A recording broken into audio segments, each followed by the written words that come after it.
It's going to change everything.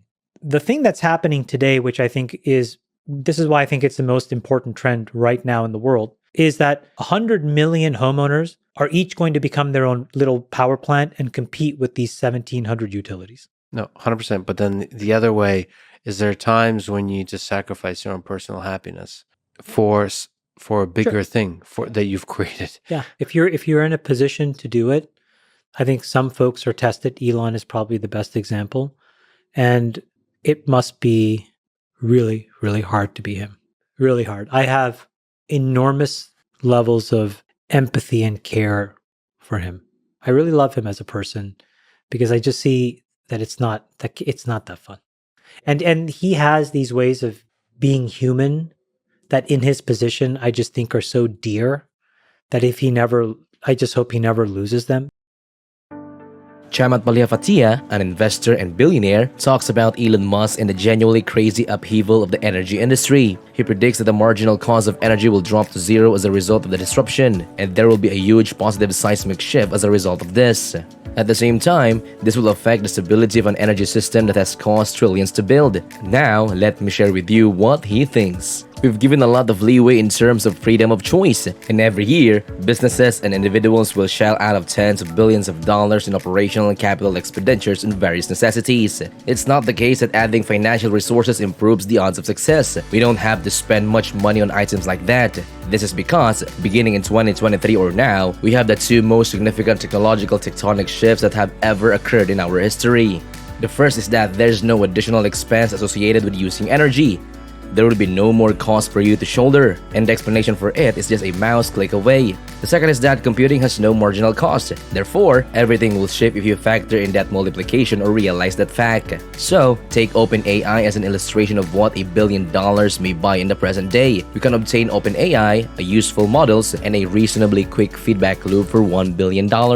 Just think about the challenges OpenAI has to solve to reach its current state of development. They were faced with some sort of computational obstacle.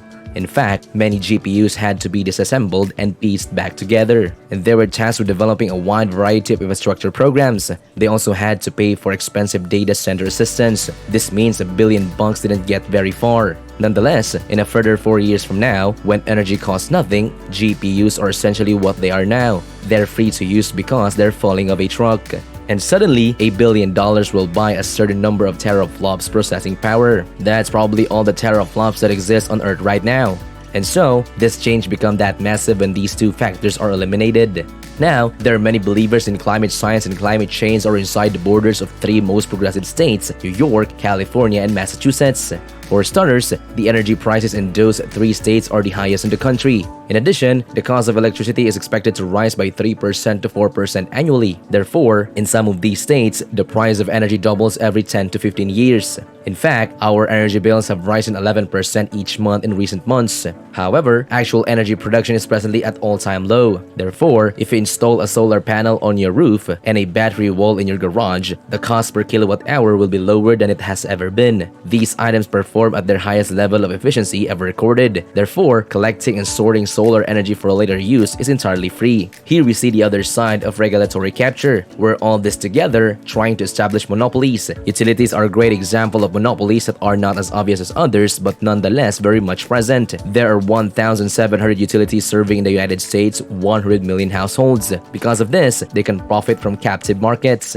However, the law mandates that you spend a specific amount annually improving that electricity line, replacing that turbine, and ensuring that you migrate from coal to wind or whatever it is you're supposed to be transitioning from in exchange for that captive market. For example, it would cost around $2 trillion to upgrade the United States power's grid transmission lines during the next decade. And every year, these 1,700 institutions must spend, at a minimum, $250 billion updating the electrical grid. Because of this, your energy bills will double every 5, 7, or 8 years even though the cost to produce energy is zero. Their capex and opex are based on highly fragile legacy infrastructure. It's like attempting to make an app and constructing your own data center. However, you insist that you only want to use AWS or GCP for simple file uploads or backups. Also, the law says you have to use this, and you can't just ignore it. This is a problem not only for consumers but also for businesses in the industrial and manufacturing sectors.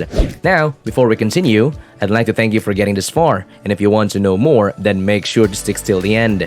So the question is, how do we stop paying for outdated facilities? The solution lies in the 100 million households becoming their own little power plants to take on the nation's 1,700 utilities. Let's say a corporation successfully secures 20% of this potential revenue stream. How can private households contribute to the solution by producing and supplying their own energy to fulfill their requirements and even profit from the sale of any excess? You can even earn a modest profit while doing this. Tesla is among the best companies in the world offering such services. So let's imagine that Tesla could secure just 20% of this market, or 20 million households.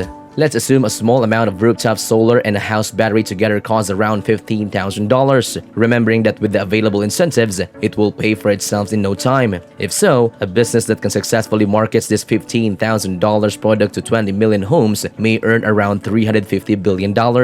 Given that this is a potential market in the United States alone, it is an enormous opportunity. Solar panels on the roofs of 100 million residences. Also, for the record, there's no need for the sun to be out. Now that UV bands exist, what can extend beyond the visible spectrum, these panels may be used in any climate. And a basic setup can let you gather enough juice to do more than simply keep the lights on during the day.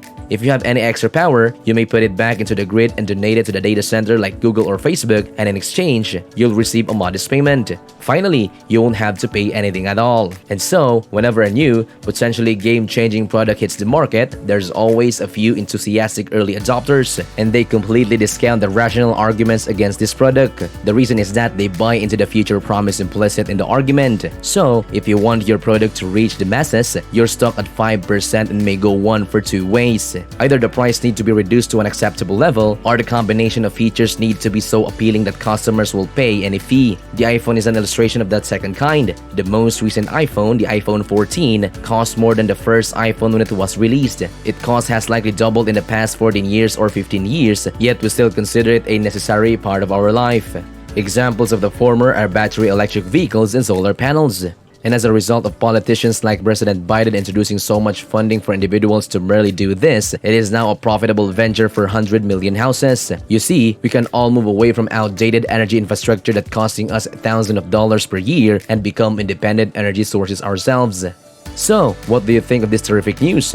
Let me know what you think in the comment section below. And while you're at it, make sure to smash the like and subscribe buttons as well. Now, if you want to know more about Tesla Energy, then make sure to click and watch this video right here and enjoy. And that's the end of this video, guys. See you next time.